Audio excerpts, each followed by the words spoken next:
Hello and welcome to Pop Screen, part of the Geek Show podcast network. We are that corner of the Geek Show that likes to review the good, the bad and the indifferent of movies either starring, about or by pop stars. No, the podcast covers such a broad range of musical and cinematic genres, from country and western to hip-hop, from documentaries to science fiction. I'm your host, Graham Williamson. I'm a writer for the Geek Show and Horrified, the British horror website, and I've been joined this week by Rob Simpson, host of Directors Uncut, the sibling podcast, I guess we would call it. Indeed. You've just finished doing a Directors Uncut podcast, which I'm sure will be out by the time I put this out, about Alejandro Jodorowsky, which I think that's the sort of thing you imagine happening to you when you're having a sleep paralysis dream. Yeah, it's just Alejandro Jodorowsky in the corner with that mad hat he's got on in the Holy Mountain, just staring at me.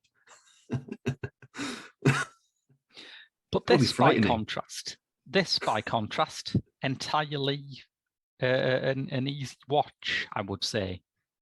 Oh, yeah. Not for a lot of people, though, but for me, definitely. Yeah, we are doing The Dead Don't Die, which we did quite late on in our other movie podcast, Pop Screen. So I think I've seen this the third time I've seen this now. I saw it once for Pop Screen. I saw it again with some friends, and I've seen it to do this, which, as you say, for some people, that's what they'd be faced with in Guantanamo Bay. The first time I watched it, I loved it, and then after that, it had a lot of the bad reception, and I thought, hang on, do I actually love it? Yes. And I watched it again this time. But yeah, it's great. I really do like this one. Certain aspects of film Twitter are essentially gaslighting, aren't you? They're trying to make you doubt the thing that you saw on the screen. Yeah, happens more often than I'd like to admit, that one. Yeah. So The Dead Don't Die is a zombie film written and directed by Jim Jarmusch. It's probably second only to Straight to Hell in terms of the volume of musicians that are in this movie. Like, whatever you think of the film's quality, the quantity is beyond reproach. And variety, it's very different worlds that some of them belong to. Yeah, should we start by discussing some of them? Because I think that there'll be some that I imagine you're a fan of, and there are some maybe not. But the film's gift to eternity is Iggy Pop playing a zombie. Yeah, and before you get into whether I like Iggy Pop or the performance, I was just watching it back this time. Iggy Pop's really short. Yeah, he is actually, isn't he? Iggy Pop's only a little fella. Just when you see him in the footage of the classic 1970s festival scenes where he's just this fierce man of wild energy, you think he must be at least a solid 6'4". Yeah. But no, only a little fella. I think it's because he's kind of a wiry, kind of athletic-looking guy. He looks taller than he is, maybe. He projects tall. Yeah. He's got big, tall energy. Yes. But Iggy Pop, I absolutely adore Iggy Pop. It took me a while, though. I think it's the vocal delivery. Because when I was young, I grew up with punk rock and I discovered punk rock through the 80s. So like bands like Fugazi and Black Flag and things like this. Yeah. And his vocal style doesn't really jam with that. It's more kind of laconic, isn't it? Even when the song is really energetic, he's got this kind of laid back drawl. Yeah, it's also a little bit of classic era rock in it as well, in the way he delivers his vocals. And also, I think part of that is tempered by the fact that the song it wasn't with the Stooges, it was on his own, I think. But the song he did for Trainspotting, I legitimately hate. I so hate that song. Really? Lust for Life? It took me years to get over that. I did, and I realized, hang on, this Iggy Pop fella, quite good. Yeah. Yeah, I suppose some of that thing is generational, isn't it? Because whereas we bracket the Stooges as kind of an early tremor of punk now, they started in the late 60s. Absolutely no one was talking about punk rock back then. Yeah, it was only 3 albums they did as well, so they didn't have a long enough career to really forge a genre, really. Yeah, they were one of those 60s bands like the Velvet Underground, who were more important than they were popular, I guess. Yeah. If I remember the albums, Funhouse, self-titled, and Raw Power. Raw Power was a little bit after the fact, so the first 2 were at the time. Yeah. Raw Power is albums. incredible, I think. And I love the ongoing saga of how to remaster it, because are you aware of the battles over remastering Raw Power? I know. I mean, the only version I've heard is I don't know when it was released, but it was a version which is very loud, probably louder than it should be. Yeah, I don't know how that plays, but yeah, that's the thing. Because when CDs first came out and when classic albums were first being remastered from vinyl onto CD, Iggy was asked to supervise the remastering of Raw Power. And his response was just to put everything up to the maximum, go out for 45 minutes, and then come back and press stop, which is kind of brilliant. It's exactly what you want from Raw Power, isn't it? I mean, the album title isn't pissing about. Oh, no. I mean, it's mastering as it should be. Yeah. Louder. Everything to 11. He was living Spinal Tap. He was. Yeah. Yeah. But he's had a pretty... I mean, for someone who you look at him and you just say, that's Iggy Pop, it can be no one else. He's had a pretty great acting career, hasn't he? I remember seeing him in a lot, but I also can't actually remember anything he's been in. He's just one of those... He's just dotted around all over the place, in smaller roles usually. Yeah, he sort of pops up for cameos in a lot of stuff. And I mean, I'm sure there's plenty of bad stuff that he's in, but there's some stuff that's really lasted because he's worked with really interesting directors. He was in Crybaby by John Waters. He's incredibly memorable in that. And of course, he has a really memorable turn in a lot of Jim Jarmusch films, but in Dead Man, he's fantastic. No one forgets him in Dead Man. If I remember correctly, it's been a long time since I've seen Dead Man. He's one of the headhunters having a chat around a fire, isn't he? No, there's like 3 guys who Johnny Depp's character William Blake runs into when he first goes on the run, and they formed this weird kind of family unit. Billy Bob Thornton's one of them, and I think the other one is a young Jared Harris, and Iggy Pop is sort of the mum.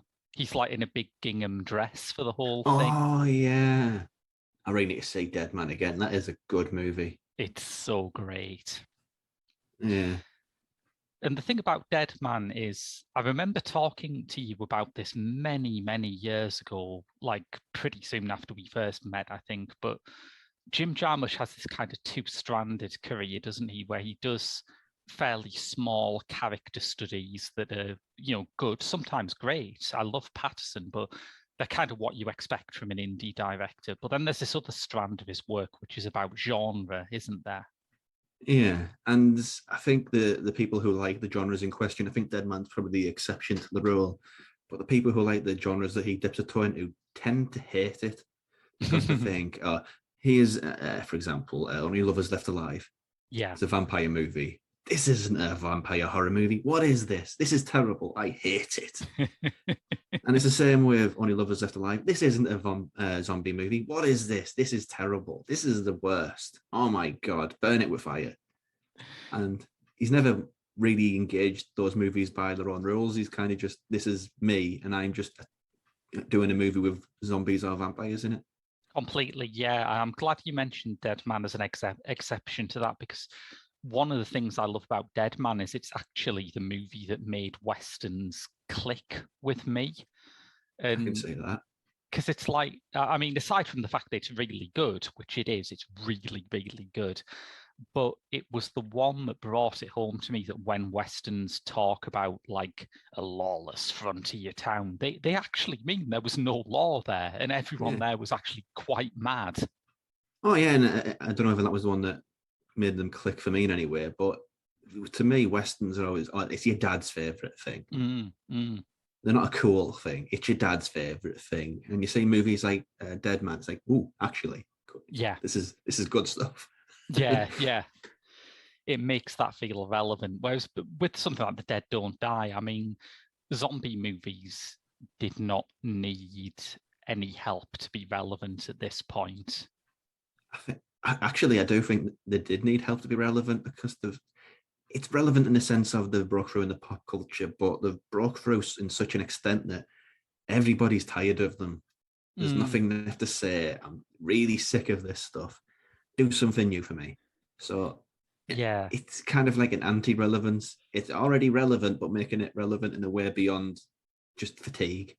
I think that's a fair point. Yeah, I suppose I'm thinking back to like in 2004, where you had Zack Snyder's Dawn of the Dead remake and Shaun of the Dead in the same year, and there was definitely this reaction of, oh, people are making zombie movies again.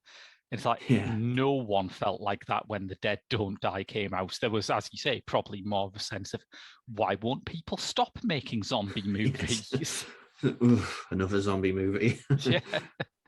I think that's the thing that makes this work, is it's not a horror movie. Yeah. It's not trying to be a horror movie at all.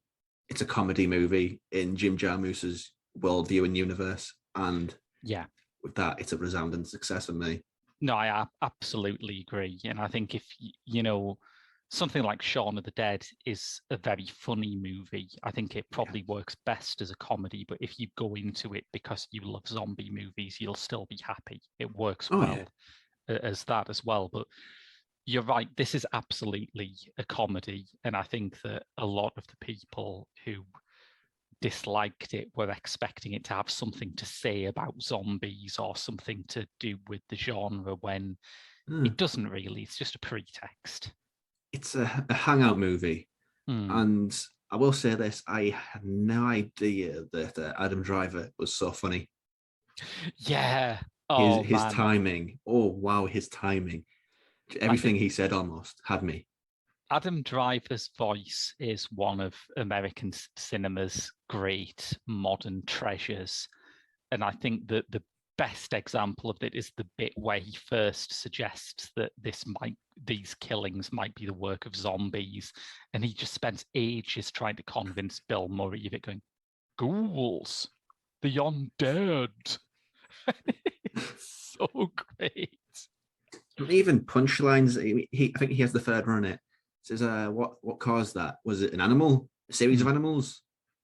And then I think he turns up. Said, what was that? An animal? A series of animals? And then Chloe Sevigny turns up. What was that? An animal?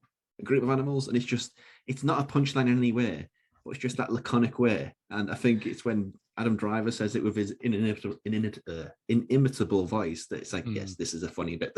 I like this bit. And it pops up again in the news as well, how the news reporter uses that same thing. Yeah, the news reporter is Rosie Perez playing a character called Posey Juarez, which again is kind of almost a joke, I think. It sounds like a Spoonerism name, doesn't it? Yeah. It's one of those things where even before it gets up to the absolute rupture with reality that happens at the end that really pissed some people off, there is this element where you cannot immerse yourself in The Dead Don't Die. You are always being reminded that these people are actors who've played other roles that you've seen in the past. Yeah, a little bit where I think what she called her name's completely gone out of my eye now. Scottish Tilda Swinton. Swinton, yeah. Meets Adam Driver and says, "Ooh, Star Wars." Yes. Little touch like that, because in another movie, that sort of fourth wall break would be quite obnoxious, but the fourth wall breaks in this are quite relaxed. Yeah, that exists. It's just not a big deal out of it.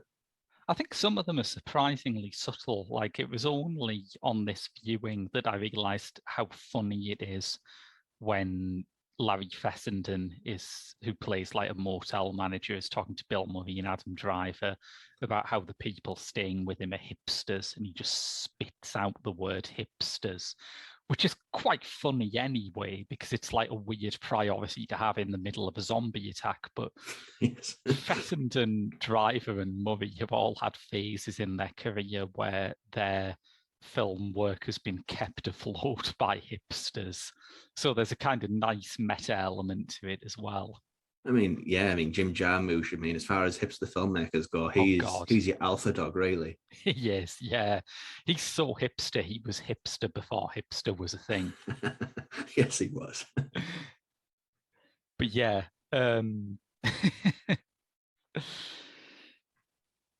yeah, it's and Murray's had a good run with Jarmusch at this point. I think the first work he did with him was that bit in Coffee and Cigarettes where he's in a cafe with RZA, who is also in this film. Oh, he is, yeah. Thankfully, he doesn't have a big role in this, but yeah. You have like lasting bad blood with RZA after his directorial debut, don't you? Yeah, The Man with the Iron Fists. I think when I watched the Tourist, I was inventing new swear words. I was that angry with it. When I watched The Man with the Iron Fists, I think I just sort of inverted and become a new galaxy, like an Akira. It was too much for me. Yeah, he's the guy from Wu PS, which again a completely reality breaking reference there. Yes, Wu-Tang Clan. That's indeed. Yeah.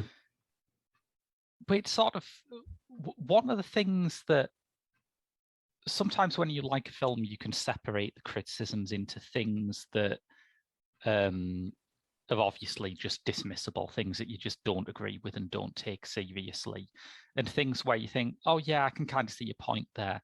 I know a lot of people said that The Dead Don't Die felt kind of dated, and part of the joke in the WPS scene is that he's going through like the Weekly World News and all these mad American supermarket tabloids and saying, oh yeah, this is actually happening, which is a joke that Men in Black did over 20 years before this. And it's like, yeah, I can understand why people might think there's nothing that fresh in The Dead Don't Die. It just feels kind of fresh.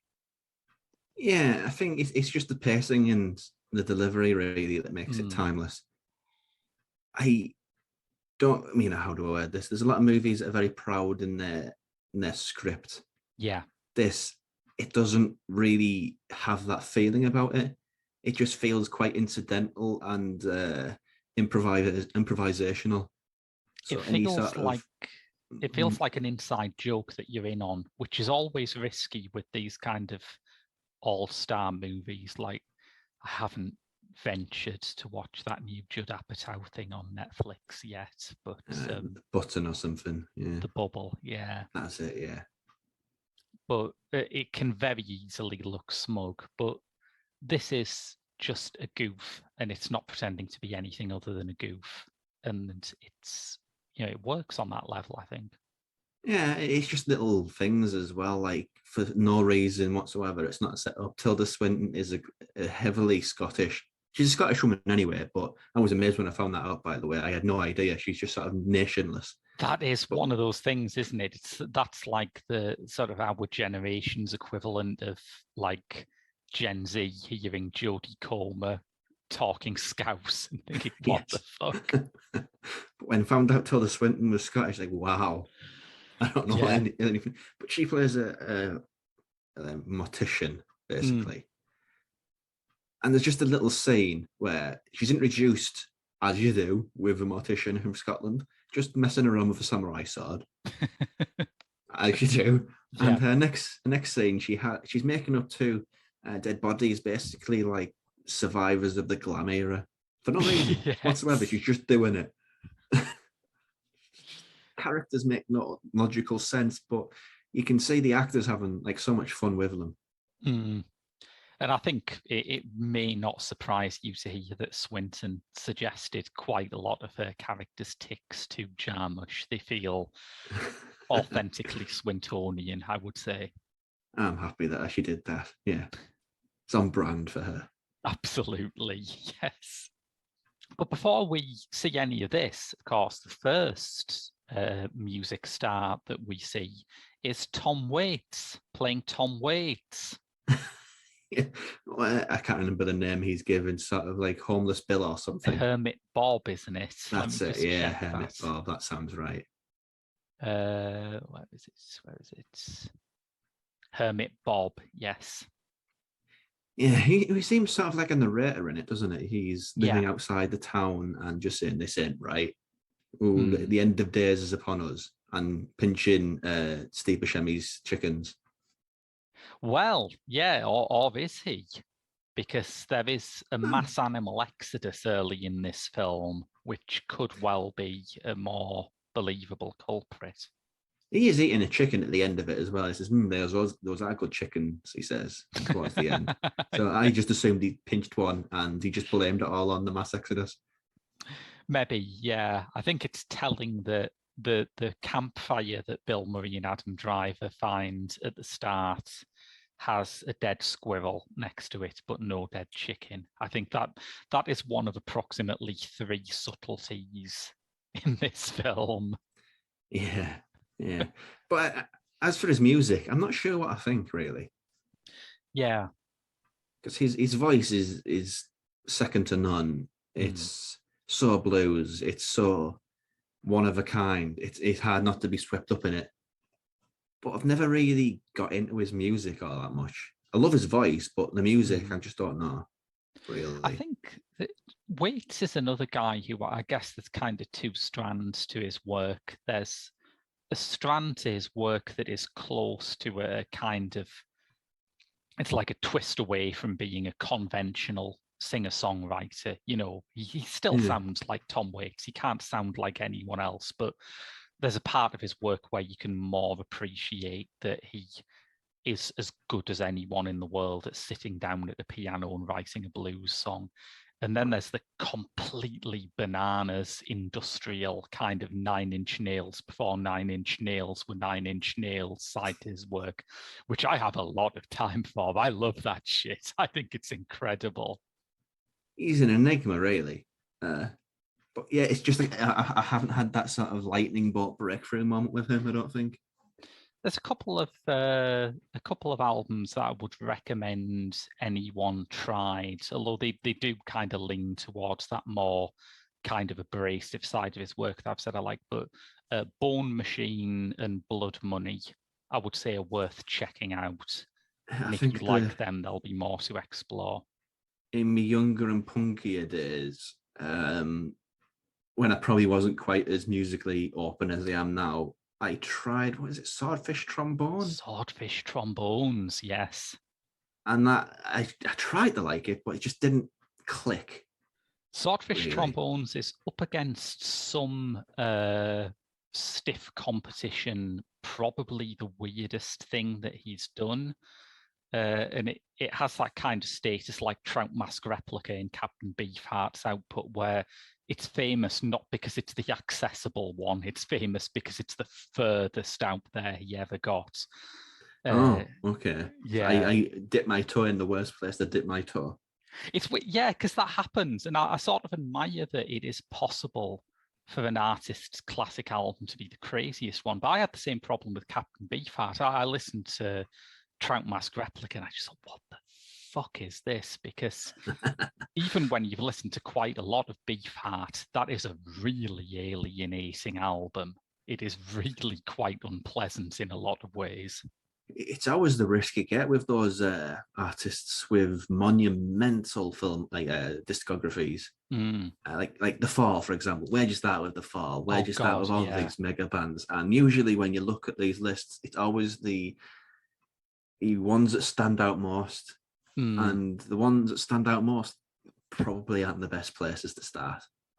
No, I don't think so. I think it's one of those instances where you have to go kind of the old-fashioned route and find a friend who likes this stuff and go, what would you like? So, like a couple of years ago, I'd always kind of liked Neil Young, but a couple of years ago, I made the decision to really heavily get into Neil Young. And I think one of the things that made it work was rather than just, listening to Harvest, because that's the one on the classic albums list. I said to a friend, what should I listen to? And he said, oh, you should listen to On the Beach. And I did, and it's fantastic. Yeah, and sometimes it takes a fancy and all these things. Completely. Yeah. Yeah. Waits has also had a really impressive acting career, hasn't he? For again, someone Yes. who seems to be only Tom Waits. You think, how can this guy be anyone else? But he has successfully done it. He's had some great roles as well. I mean, one that stands out from the top of my head, I can't remember which McDonough it was with. Martin, I believe. You think of Seven Psychopaths? I am thinking of Seven Psychopaths. He played a very iconic role in that. Probably more Yeah. iconic than the film itself, to be honest. Yeah, I would agree. I think, yeah, him and Christopher Walken are definitely the best things that film has in it. Oh yeah, yeah. I mean, Waits has done some fantastic stuff with Robert Altman, and I love Robert Altman, but the one that I always think back to is again a film which is where he is one of the best things about it is Terry Gilliam's The Imaginarium of Dr. Parnassus. I've never seen that one. It's one of the few Gilliam that I've not ventured into. Firstly, it's fun. I think, it had a bit of extra weight put on it because it was Heath Ledger's last film and it can't quite live up to that. But I think going back to it now, it's surprising how much fun it is. But Waits is basically playing the devil in that. And Oh, that's perfect. exactly. That's what you get Tom Waits for, hobos and Satan. He's got a magnetism about him. So, you really lean into that. Absolutely, yes. Even if anybody doesn't like his style of music, you cannot deny the charisma the man has.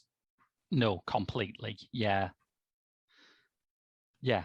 So we've covered Tom Waits, we've covered Iggy Pop, we've covered RZA.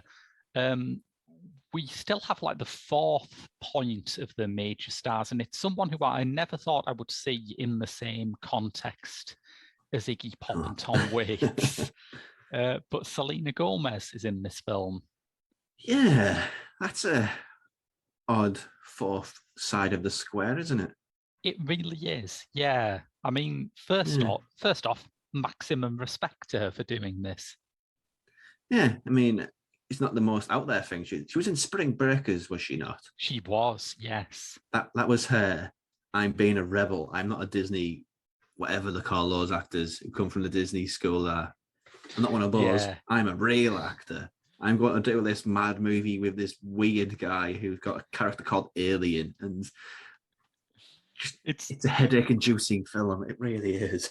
There's like there's like a spectrum of how you do the I'm a grown-up now pivot when you've been a Disney star, isn't it? Like Ariana Grande wore skimpier outfits. That seems to have worked for her. Selena Gomez was in a Harmony Korine movie, and all right, maybe that's going a bit too far the other way, to be honest. Maybe you could have just swore in a song or something and it would have served the same function. Yeah. But it's a nice place for her, really, because she seemed, oddly, for somebody who was in that sort of very quippy, fast-paced Disney production, yeah, to go from that to something which there's so much breathing room in this and the script. You could drive buses through the gaps. Yeah. And for her to adapt to that different pattern, that different rhythm, she takes it impeccably well in her stride. It's a test of how natural you can be, isn't it? I guess. Yeah. It's knowing when not to act and when to just, be, I guess. Yeah. Because there's a fear with certain actors how they've got to constantly, dead air is bad. You got to fill that up. You got to react. You got to perform. But no, it's just be. And yeah. It's He that does well. attitude, isn't it? That it's acting when I'm doing a thing, and the more things I do, the better the acting is, which is not actually how it works. Oh no, and she plays one of the hipsters. In that scene is like the hipsters. I'm thinking they're from Pittsburgh, and driver says, "No, that's on a higher pit from Cleveland." You sent it hanging. Driver is fascinated by the question of their background. I love the bit where he identifies Gomez as being half Mexican and says that he knows this because he had a great affinity with Mexico. I've been there twice, which is a great line. He's so good at deadpan. Yes. Who knew? He was great in Patterson as well, but that was just such a humble, lovely role. But this is just so funny. He is. I mean, it's almost cliched to say it at this point, and I'm sure he's got a backlash brewing, particularly after the last duel. But Adam Driver's fucking great, isn't he? Yeah, he's just one of this generation of American actors has lots of actors that people love in a sort of slightly too obsessed way. Like they basically have a crush on them. That's basically what the depth of their appreciation boils down to. Yeah. Genuine actors who basically can do everything. Try. I don't think there's anybody else in America right now who really is as good at that as him. Yeah, it is particularly interesting rewatching this, where, as you say, Adam Driver is playing a very sort of awkward, deadpan, minimal kind of guy. When the last thing I saw Adam Driver in was Annette, in which he plays the noisiest fucking asshole in the world. Star Wars, in which he plays, I don't know, there's just a blank gap in my memory there where I had a rage blackout, probably. Because the last one is so bad. I even blanked on the name because it's just basically avoided memory. I don't want any part of it anymore. It is weird how that movie has just sort of vanished, hasn't it? Because, I mean, even more so, part of you thinks, well, it's 2019. Everything we've been through these last couple of years have made 2019 feel like it happened a million years ago. But that was 2019. Yeah. Oh man, that's a weird year. You know, this is 2019. The Dead Don't Die is 2019, but this doesn't feel like insanely distant to me. No, it doesn't. It feels quite, current, really. Yeah. And I think it's just the difference as well, really. That was very lavish and overblown. Whereas The Dead Don't Die could have been made in 1970, and I don't think it had affected anything about the movie whatsoever. It's just so unengaged with what's going on. Yeah, I think that's very true, actually. And when it does engage with genre, it does it in some really interesting ways. I remember that when I first watched this, it might be on the Eclectic episode about this, I joked that Jim Jarmusch is the only guy in the world whose favorite bit of Night of the Living Dead is all of that stuff about radiation coming from a satellite or whatever it is. Because this whole movie is just fixated on that kind of vintage 50s and 60s B-movie tone. The reason they're using this is fracking in the North and South Pole. Has shook it off its axis. Which is great because it's more topical, but it's still fits perfectly within the sort of completely bollocks pseudoscience that movies like this used to have before everything had to be serious. Yeah, it's like a film from, I can't remember when it was, a British film called The Daily Earth Set Fire. And the reason for the world setting fire is, I think Russia and America set off a nuclear bomb at opposite ends of the planet at the same time, and it just shook the world free. And just cycling closer and closer to the Earth. The sun, definitely how it works. Yeah, that's what would happen. Totally.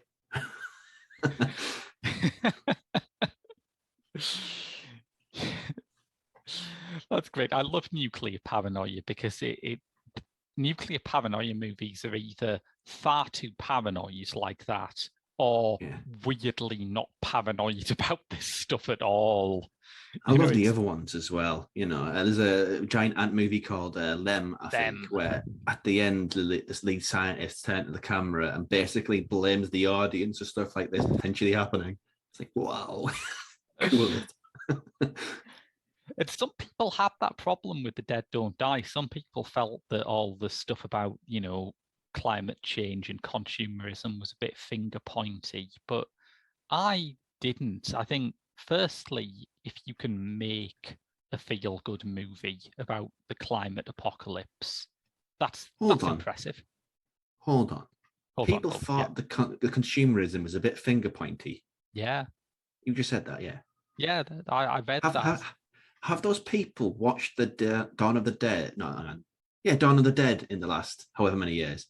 That It's is weird. Yeah. ridiculously finger pointy. It's so on the nose. It is the nose. It's not just a nose. It's a big red nose, like Red Nose Day. It's like a red, fluffy nose that you stick on top of your already red nose. It's ridiculously on the point. I love it, but to say it's finger pointy, bloody hell.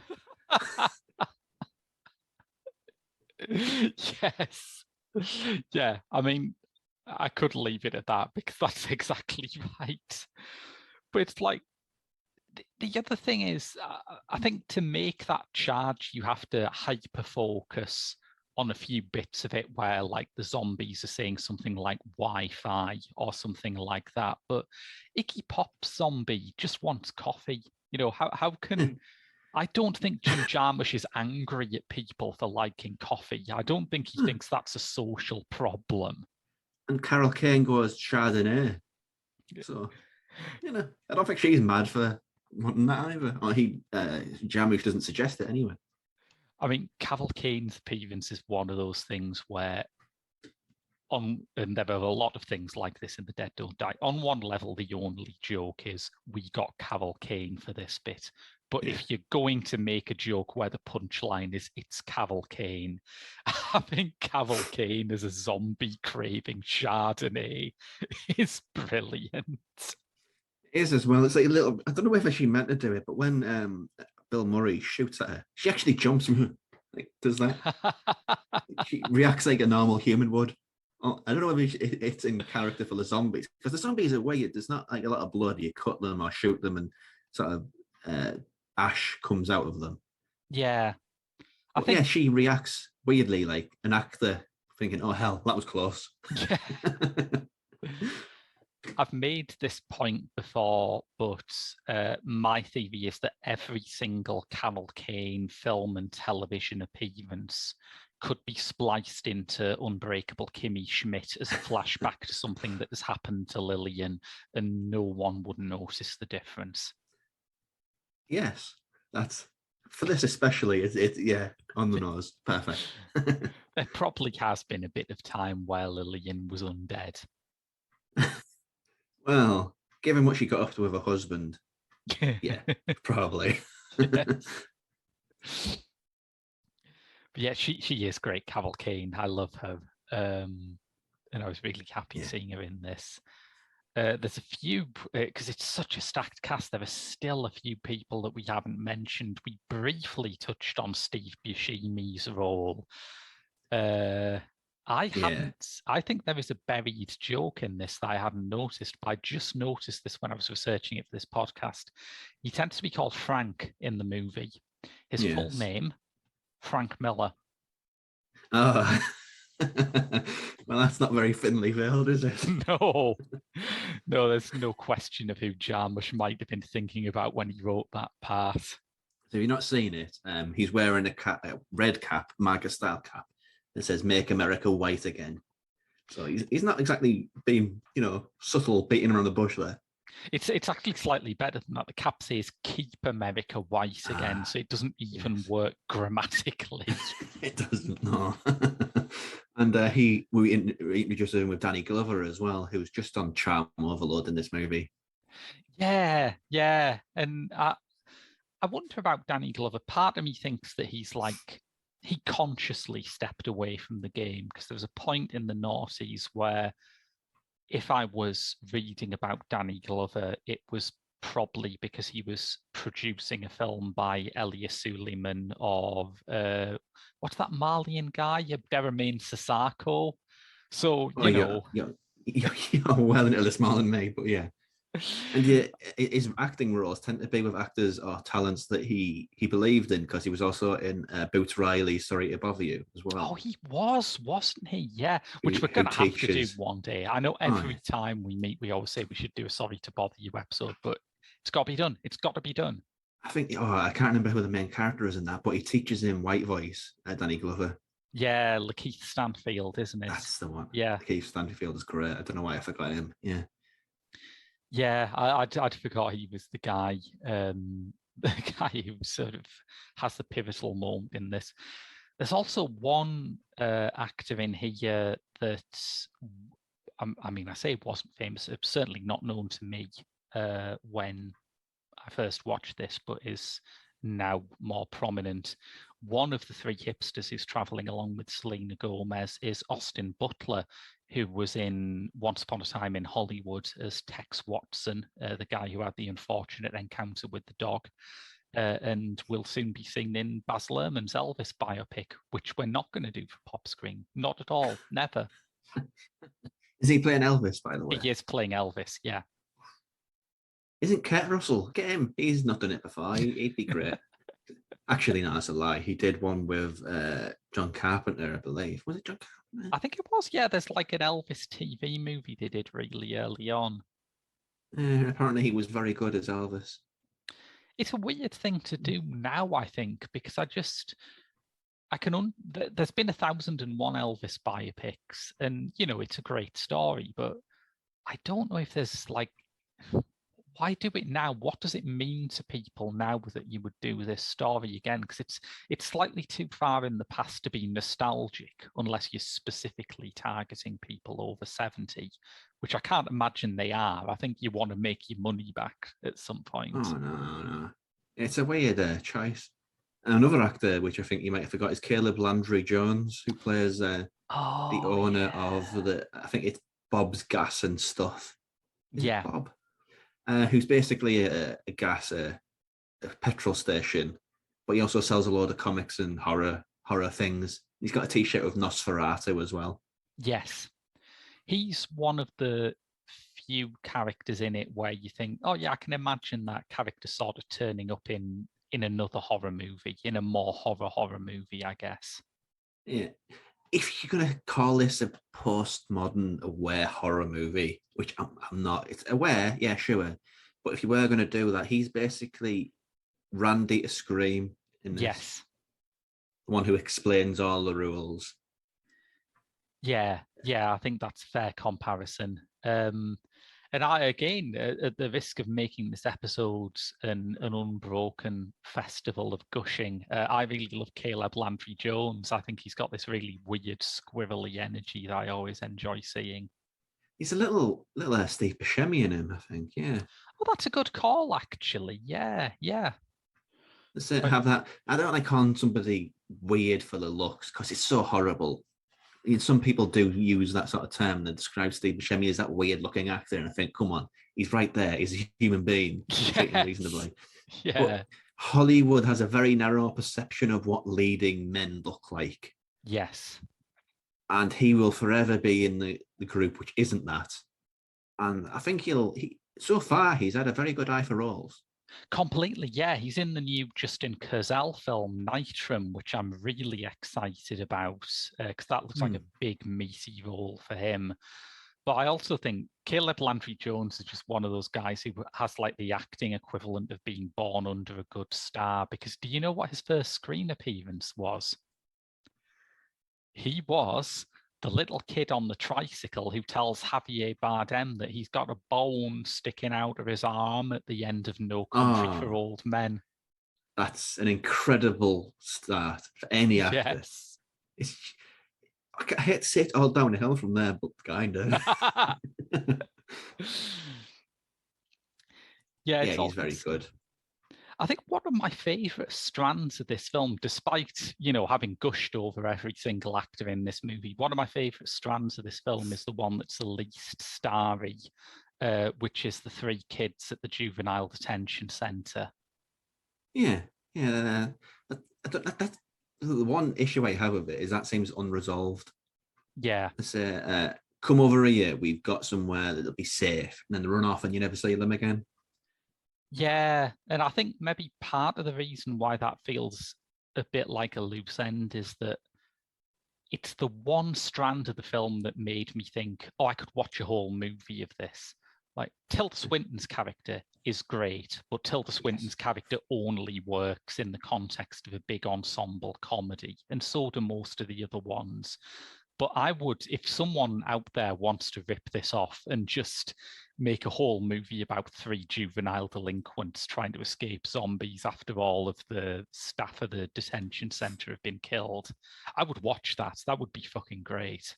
To cross the streams of podcasts a little moment, we did an episode of Tigers Uncut a little while ago about a Japanese filmmaker called Toshiaki Toyoda.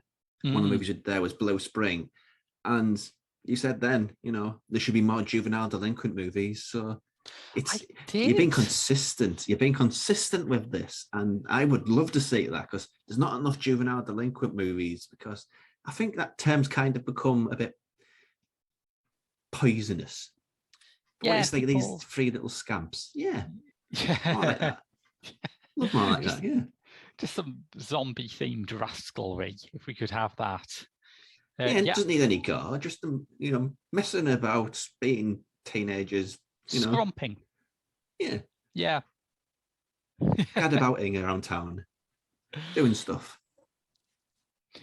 Yeah, I'd forgotten completely that I said that about Blue Spring, but I stand by it. I'm glad I'm building a consistent brand, as people who aren't me say. Yeah, but these three, I don't know what the story is because none of it really is explained with them. But there's two girls and there's a boy who keeps on turning up to talk with the girls. It seems to be a friend. Yeah. There's little scenes where they'll watch TV, like when the zombie attack happens, they just basically sit there while the big muscly guy who makes the boy go to the boys' wing of the center is absolutely mauled by a load of zombies outside in the window. And in another movie, that scene would be just visceral, just him punching his way through zombies, failing and then being eaten. But here you see that sort of the hazy silhouette through sort of a window as they're just sitting thinking, oh hell, should we go in the cupboard? Yeah, let's go in the cupboard. Yeah. As you mentioned before, it is very light on gore. I think the first attack with Iggy Pop and Sarah Driver is the only bit in it which you could really call gory. Yeah, and that's just a lump of chicken breast that he's got in his mouth. Is that what it actually is? I don't know if it is. It just looks so much like chicken breast. Yeah. It can't be anything but. Yes. Jarmusch sort of said, I think, that he just thought that gore would be a bit too heavy. He just didn't. He found it a bit unappealing for the kind of comedy this is, and I get that. I think when you look at how the gore is used in, sorry to bring it up again, other zombie comedies are available. They're just not as good. But if you look at Shaun of the Dead, the gore in that is used often at points where it's meant to make you think, oh shit, the danger's real, Yeah, whereas the there Dylan isn't Moran that thing. point here. Yeah. The Dylan Moran scene, I think, is a reference to Day of the Dead, which is just one of the grisliest kills I've ever seen. Completely, yeah. Yeah, but nothing like that here. Just a little bit of chicken breast. Yeah, and some gloopy red on chests. That's about it. And there's no room for anything like that here. I think the one moment in it where you're meant to think, oh, maybe this is a bit graver than I thought, is the ending, at which point it ends. Yeah, and you can tell like when Adam Driver keeps saying it's going to end badly. It does. But when Bill Murray he's just sort of hunched over, and I think that's one of those little things. It feels like a play around movie that you make with your friends in the backyard because he's getting on, so he's not going to be on the floor getting done in by the zombies. So he just sort of hunches over while they're all, huddling. Yes, absolutely.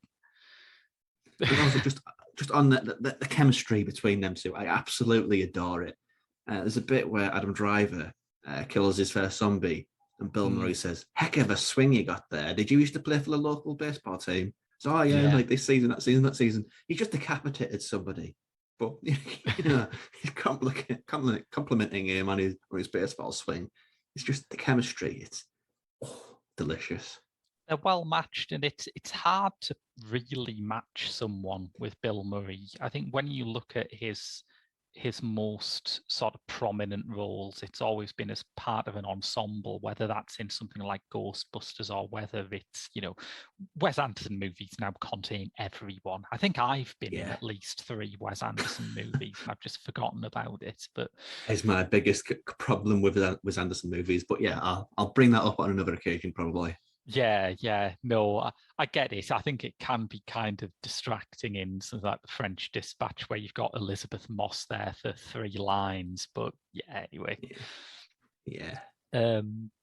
But he's not really done the sort of comedy that a lot of other comic actors and comedians do, where it's just 2 guys and they're bouncing off each other. He's not done that often, and I think this might be the nearest example I can really think of. It kept up with him. Yeah. Like little bits as well where sort of break script, and usually where that it appears that the break script because of that improvisational feel to the slow pace. Bill Murray says, "Oh, we're improvising now," and the chemistry, usually when that sort of thing happens, the other actor there'd be like a look of sheer terror on their face. But no, they completely keep speed with them, which I just think goes to add to the theory that Adam Driver is like one of the best chameleonic actors who can just do everything.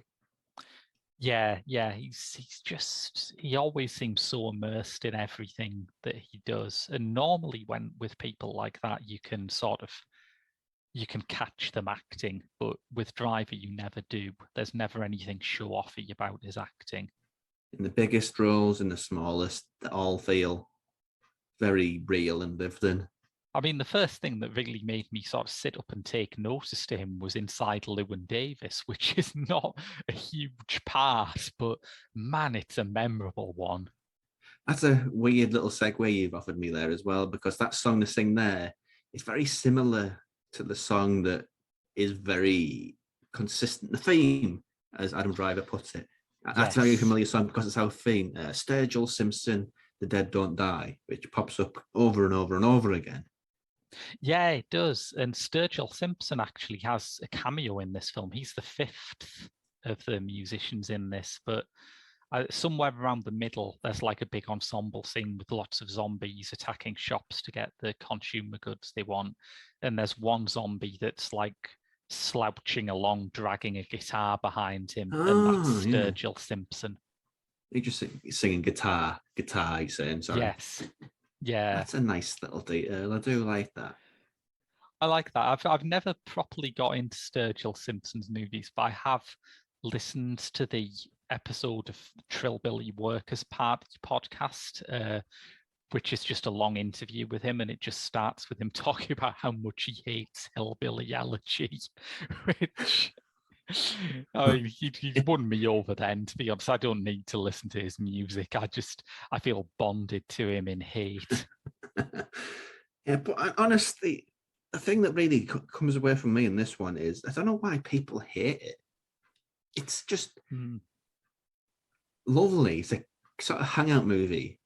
Yeah. Which just has the nerve that includes zombies, but because it includes zombies, it must be the worst thing in the world ever. I wonder if part of it too, I mean, we've talked a lot about why it doesn't please the horror audience, because it is not, and I agree with you, it is not a horror movie. But the other side to this film's reception is that because it's Jarmusch, it premiered at Cannes, it got the cover of Sight and Sound, and I think for a film that is as wispy and silly as this, that is just painting a massive target on your back, isn't it? Yeah, it's just too small, really. Yeah. To have that sort of attention. It's like, I don't know, a good example of an indie band which is quite small. Let's say the unicorns. I do like the unicorns. I don't know whether they're broke through in any way. Not to me. So this is probably a good sign, right? You have chosen Yeah. a small indie band. So they'd be on the front cover of the NME Mm. and be like, who are these? These are awful. Why are they there? That's terrible. Get them off here. That's the worst thing in the world. They're disgusting. They're disgusting. Delete them. Cancel them. Like, no, they're just kind of a quite calm, chilled out indie band. Cool your all. Cool your all.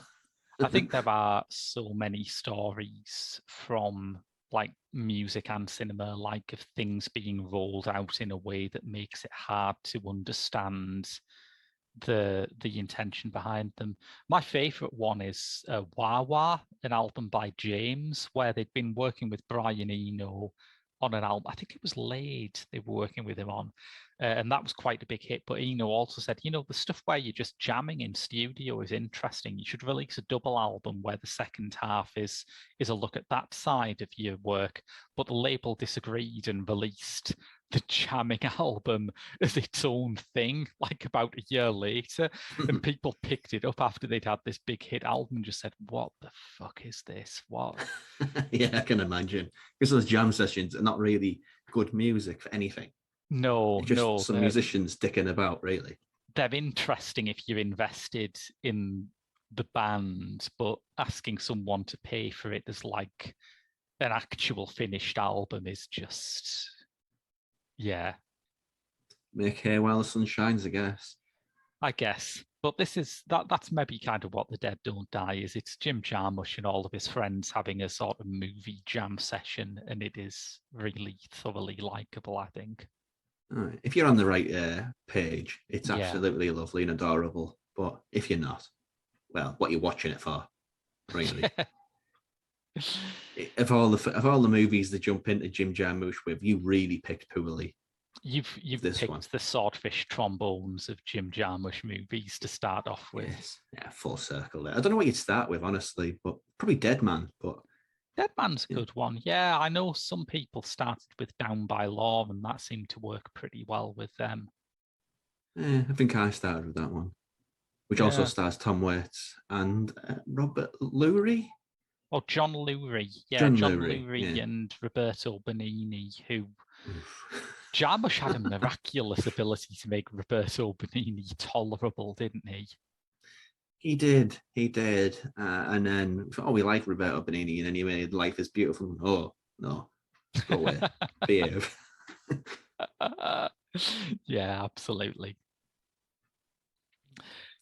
Well, if you enjoyed that podcast, listeners, you can get bonus episodes of Pop Screen over at our Patreon at www.patreon.com/The Geek Show, where you'll also get unrestricted access to our other movie podcast, Directors Uncut, and a few things that we're kicking about. Would you say we're at the kickabout stage?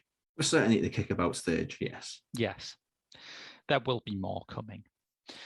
But until then, that's been your lot from Pop Screen for another week. I've been Graham. And I have been Rob. And we'll see you next week.